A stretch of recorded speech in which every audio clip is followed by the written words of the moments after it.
আসসালামু আলাইকুম গাইজ, আজকে বানাবো আমার মায়ের স্পেশাল চাপুরি। তো গাইজ এখন এখানে কিন্তু বাজার করা হয়ে গেছে। তো এখানে ময়দা ঢালা হচ্ছে। তারপর গাইজ দেখতে পাচ্ছেন এখানে কিন্তু খুব সুন্দর করে ঢেলে নেওয়া হচ্ছে। ঢেলে নেওয়ার পরে কিন্তু অনেক সুন্দর করে ঢেলে নেওয়া হলো। গাইজ দেখুন কতটুকু আদা উড়ে চলে গেল।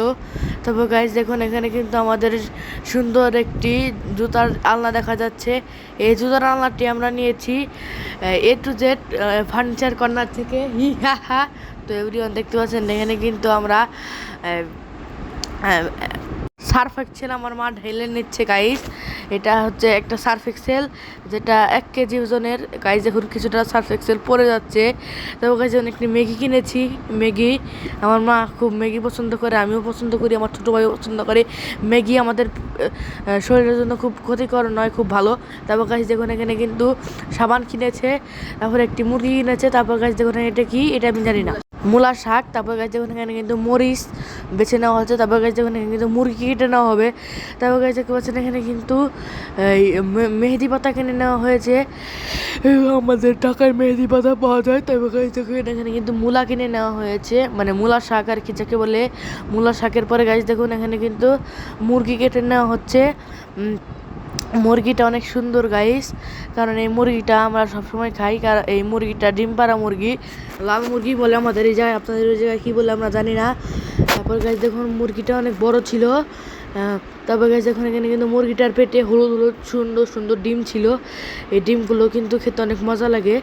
তারপর গাছ দেখুন এখানে কিন্তু একটা ডিম বের হয়েছে সত্যি সত্যি মুরগি থেকে। তারপর গাছ দেখুন এখানে কিন্তু আবার মুরগিটা কাটা হচ্ছে। আর আপনারা এইসব মুরগি খেলে সবসময় দেখে কাটবেন, কারণ মুরগির ভিতরে ডিম থাকে। আমরা অলওয়েজ যখনই মুরগি কিনি এই মুরগির থেকে একটা করে ডিম বের হয়। তারপর গাছ দেখুন কিন্তু মুরগিটা কেটে নেওয়া হচ্ছে। কেটে নিতে নিতে আপনারা আমার ভিডিওটি দেখতে থাকুন। তারপর গাছ দেখুন এখানে কিন্তু মুরগি কাটার পরে এই সুন্দর করে শাক রান্না করে নেওয়া হচ্ছে। এটা কিসের শাক? পালং শাক, মূলা শাক। তারপর গাছ দেখুন এখানে কিন্তু এই মূলা কুচি করে নেওয়া হয়েছে ছোটো মাছের জন্য। ছোটো মাছ দিয়ে মূলা খুব মজাদার। তারপর গাছ দেখুন এখানে কিন্তু আমার ছোটো ভাই এসে পড়েছে। আঙ্গুর বলতে বলতে গাছ আমার ছোটো ভাই এসেছে, কারণ আমার ছোটো ভাইয়ের আঙ্গুর অনেক পছন্দ। সে আঙ্গুর খেতে ভালোবাসে। তার বয়স 2 বছর। তারপর গাছ দেখুন এখানে কিন্তু সুন্দর করে আমার দাদু মাখিয়ে নিচ্ছে এই এই মাছ। তারপর আমার মা মাছ দিয়ে দিল। তারপর গাছ দেখতে পাচ্ছেন এখানে কিন্তু আমাদের চচ্চড়িটা অনেক সুন্দর করে হয়ে গেল। চচ্চড়িটা অনেক খেতে অনেক মজা হয়েছিল। তারপর গাছ দেখুন এখানে কিন্তু চচ্চড়িটা অনেক মজা হওয়ার পরে মুরগিটা রান্না করা হয়ে যাচ্ছে। মুরগিটা গাছ ধুয়ে কেটে নেওয়া হয়েছে, ধুয়ে বেছে নেওয়া হয়েছে। তারপর গাছ দেখুন এখানে কিন্তু মুরগিটা সুন্দর করে উঠিয়ে নেওয়া হচ্ছে একটি আলাদা পাত্রে। গাছ দেখুন আলাদা পাত্রে উঠিয়ে নেওয়া হচ্ছে মুরগি।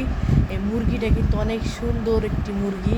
এই মুরগিটা খেলে আপনাদের কোনো রকমের অসুস্থ হওয়া লাগবে না। এই মুরগিটা খুব পিওর, আপনারা খেতে পারেন। তারপর গাছ দেখুন এখানে কিন্তু চচ্চড়ি। তারপরে গাছ দেখুন এখানে কিন্তু মুরগি রান্না করা হচ্ছে।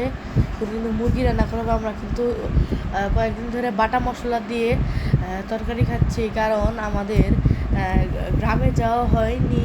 এবার ধান একটু দেরি করে আসবে, তাই আমাদের মশলাগুলো করা হয়নি। গ্রামে গেলে আমরা মশলা করে নিয়ে আসবো, তারপর থেকে আবার আমরা মশলা দিয়ে তরকারি খাবো। আর বাটা মশলার তরকারি খেতে কিন্তু অনেক দারুণ লাগে, আপনারা খেয়ে দেখতে পারেন আমাদের মতো। তবে গাছ দেখুন এখানে কিন্তু বাটা মশলাগুলো দিয়ে দেওয়া হয়েছে পেঁয়াজ বেরেস্তা আনানোর পরে। তারপর গাছ দেখুন এখানে কিন্তু আমাদের মুরগিটাও রান্না করা শেষ। আমার আল্লাহ হাফেজ, চলতে